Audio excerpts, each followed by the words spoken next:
ലോകത്ത് തന്നെ ഏറ്റവും മികച്ച തരത്തിൽ ഗോൾഡ് കൈകാര്യം ചെയ്യുന്ന രാജ്യങ്ങളിൽ ഒന്നാണ് ഇന്ത്യ.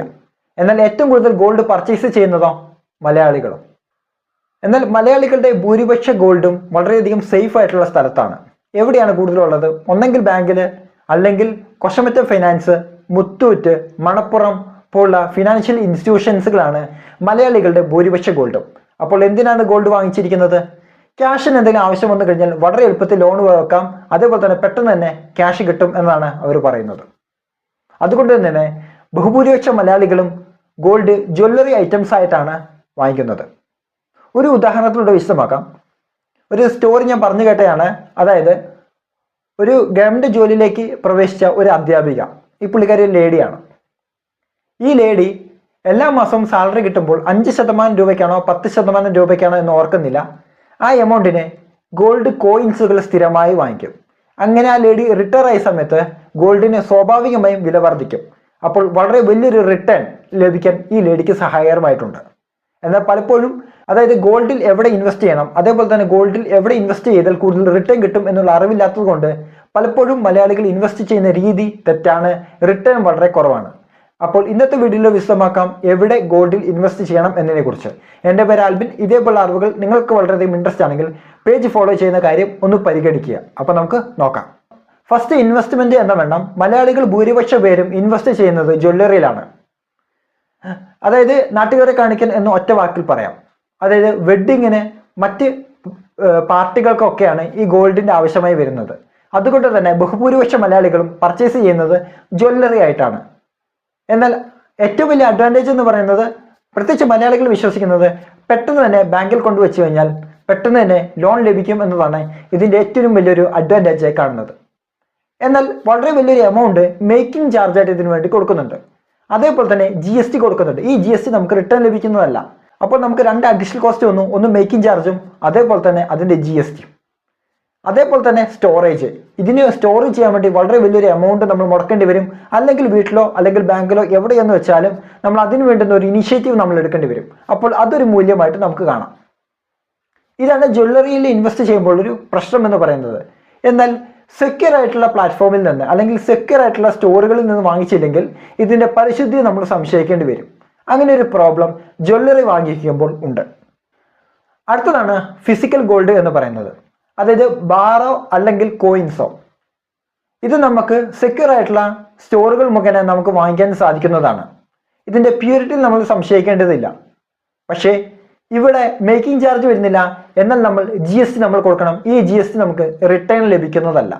ഇതാണ് ഇതിന്റെ ഒരു പ്രശ്നം. അതേപോലെ തന്നെ ഒരു വാല്യൂവിൽ ബേസ് ചെയ്ത് സംസാരിക്കുന്ന സമയത്ത് ഇത് സ്റ്റോർ ചെയ്യാൻ വളരെ വലിയൊരു എമൗണ്ട് നമ്മൾ സ്പെൻഡ് ചെയ്യേണ്ടി വരും. അത് ബാങ്കിലാണെങ്കിലും വീടുകളിലാണെങ്കിലും എവിടെയാണെങ്കിലും വാല്യൂ വെച്ച് സംസാരിക്കുന്ന സമയത്ത് സ്റ്റോറിങ്ങിന് വേണ്ടി ഒരു എമൗണ്ട് നമ്മൾ സ്പെൻഡ് ചെയ്യേണ്ടി വരുന്നുണ്ട്. അടുത്തതാണ് ഡിജിറ്റൽ ഗോൾഡ്. അതായത് നമ്മൾ ധാരാളം UPI ആപ്ലിക്കേഷനുകൾ ഉപയോഗിക്കുന്നുണ്ട്. ഫോൺ പേ, ഗൂഗിൾ പേ, Paytm തുടങ്ങിയ ആപ്ലിക്കേഷൻ. ഇതിൽ ഡിജിറ്റൽ ഗോൾഡ് എന്ന് പറഞ്ഞൊരു ഓപ്ഷൻ ഉണ്ട്. അത് ത്രൂ നമുക്ക് ഡിജിറ്റൽ ഗോൾഡുകൾ വാങ്ങിക്കാം. 100 രൂപയ്ക്ക് വേണമെങ്കിലും വാങ്ങിക്കാം. എന്നാൽ ഇതിന് സ്റ്റോറേജ് ഫീ കൊടുക്കേണ്ടി വരുന്നില്ല, മേക്കിംഗ് ചാർജും കൊടുക്കേണ്ടത് വരുന്നില്ല. കാരണം സ്റ്റോർ ചെയ്യുന്നത് നമ്മൾ ഡിജിറ്റലായിട്ടാണ് നമ്മൾ സൂക്ഷിക്കുന്നത്. എന്നാൽ ഇത് വാങ്ങിക്കുന്ന സമയത്ത് പ്ലാറ്റ്ഫോം ഫീ എന്ന് പറയുന്ന ഒരു എമൗണ്ട് ഉണ്ട്, അത് നമ്മൾ കൊടുക്കണം. അതേപോലെ തന്നെ ഇതിന്റെ GST കൊടുക്കണം. ഇതിന്റെ ഏറ്റവും വലിയൊരു അഡ്വാൻറ്റേജ് എന്ന് പറയുന്നത് ഓൺലൈനായിട്ട് വാങ്ങുകയും ചെയ്യാം, ഓൺലൈനായിട്ട് വിൽക്കുകയും ചെയ്യാം. അത് എപ്പോൾ വേണമെങ്കിലും വാങ്ങാം, എപ്പോൾ വേണമെങ്കിലും വിൽക്കാം. എന്നാൽ ഒരു തരത്തിലും സ്റ്റോറേജ് ഫീ ഇതിനകത്ത് കൊടുക്കേണ്ടതില്ല. അപ്പോൾ നമ്മൾ ഡിജിറ്റലായി വാങ്ങിച്ച ഗോൾഡിന് എനി ടൈം വേണമെങ്കിലും നമ്മൾ ഇൻവെസ്റ്റ് ചെയ്ത എമൗണ്ട് ഗ്രോത്ത് ഉണ്ടോ ഇല്ലയോ എന്നതിനെ കുറിച്ച്, അല്ലെങ്കിൽ ക്യാപിറ്റൽ അപ്രിസിയേഷൻ ഉണ്ടോ ഇല്ലയോ എന്നതിനെ കുറിച്ച് നമുക്ക് ലൈവായിട്ട് അറിയാൻ സാധിക്കും. ഏറ്റവും വലിയൊരു അഡ്വാൻറ്റേജ് എന്ന് പറയുന്നത് മേക്കിംഗ് ചാർജ് ഇതിനു വേണ്ടി പോകുന്നില്ല. അപ്പോൾ മേക്കിംഗ് ചാർജിനും കൂടിയുള്ള ഒരു ഗോൾഡ് നമുക്ക് കിട്ടും. ഇതാണ് ഡിജിറ്റൽ ഗോൾഡിൽ ഇൻവെസ്റ്റ് ചെയ്താലുള്ള ഏറ്റവും വലിയൊരു അഡ്വാൻറ്റേജ് എന്ന് പറയുന്നത്. നാലാമത്തെ ഒരു ഓപ്ഷനാണ് ഗോൾഡ് ETF എന്ന് പറയുന്നത്. ഇതിന് ഒരു ഡിമാറ്റ് അക്കൗണ്ട് വേണം. ഡിമാറ്റ് അക്കൗണ്ട് വഴിയാണ് ഗോൾഡ് ETF വാങ്ങിക്കുന്നത്. ധാരാളം ഗോൾഡ് ETF ഉണ്ട്, അത് ത്രൂ നമുക്ക് ഗോൾഡ് ETF വാങ്ങിക്കാം. എന്നാൽ ഗോൾഡ് ട്രേഡ് ചെയ്യുന്നതിലൂടെയാണ് നമുക്ക് ഇതിൽ ലാഭവും നഷ്ടവും വരുന്നത്. എന്നാൽ ലോങ് ടൈം ഇൻവെസ്റ്റ്മെന്റ് എന്ന പോയിന്റ് ഓഫ് വ്യൂയിൽ ഗോൾഡ് ETF വാങ്ങിച്ചിടുന്നത് എപ്പോഴും ലാഭകരമാണ്. എന്നാൽ ഇതൊരു ഫിനാൻഷ്യൽ അഡ്വൈസിംഗ് ആയിട്ട് എടുക്കേണ്ട, നോർമൽ എടുത്താൽ മതി. അതായത് ഗോൾഡ് ETF വാങ്ങിച്ചിടുന്നത് ലാഭകരമാണ് ലോങ് ടൈം റണ്ണിങ്ങിൽ. ഇതിന് നമുക്ക് മേക്കിംഗ് ചാർജ് വരുന്നില്ല, സ്റ്റോറേജ് ഫീ വരുന്നില്ല, അതേപോലെ തന്നെ ഭൗതികമായിട്ട് ഇത് സംഭരിക്കുന്നില്ല. മറിച്ച് ഡിമാറ്റ് അക്കൗണ്ടിലാണ് ഇത് നമ്മൾ സേവ് ചെയ്യുന്നത്, അല്ലെങ്കിൽ ഡിമാറ്റ് അക്കൗണ്ട് ത്രൂ ആണ് നമ്മൾ ഇത് വാങ്ങിക്കുന്നത്. അതുകൊണ്ട് തന്നെ ആ ഏരിയയുമായി ബന്ധപ്പെട്ട ടെൻഷൻസുകൾ നമുക്കൊന്നും തന്നെ ഇല്ല. ഇതിന്റെ ഏറ്റവും വലിയൊരു അഡ്വാൻറ്റേജ് എന്ന് പറയുന്നത് മാർക്കറ്റ് എപ്പോഴൊക്കെ ഉണ്ടോ ആ ടൈമിന് നമുക്ക് വാങ്ങുകയും ചെയ്യാം, വിൽക്കുകയും ചെയ്യാം എന്നതാണ് ഇതിന്റെ ഒരു അഡ്വാൻറ്റേജ്. ഡിമാറ്റ് അക്കൗണ്ട് ഓപ്പൺ ചെയ്യാൻ വേണ്ടി ഡിസ്ക്രിപ്ഷൻ ലിങ്ക് കൊടുത്തിട്ടുണ്ട്.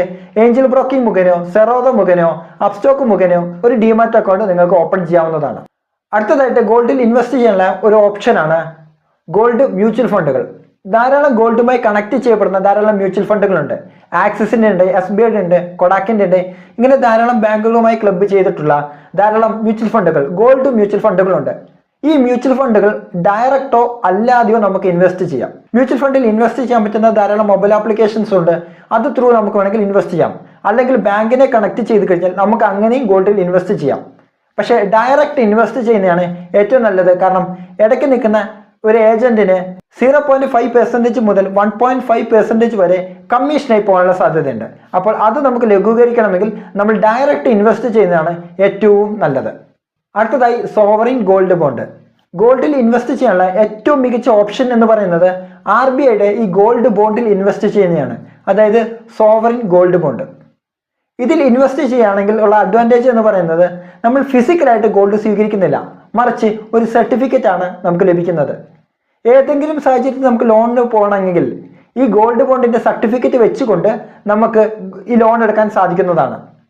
ഇതിന്റെ ഏറ്റവും വലിയൊരു അഡ്വാൻറ്റേജ് എന്ന് പറയുന്നത് ഒന്ന്, നമുക്ക് വർഷാവർഷം ഇൻട്രസ്റ്റ് ലഭിക്കുന്നുണ്ട്.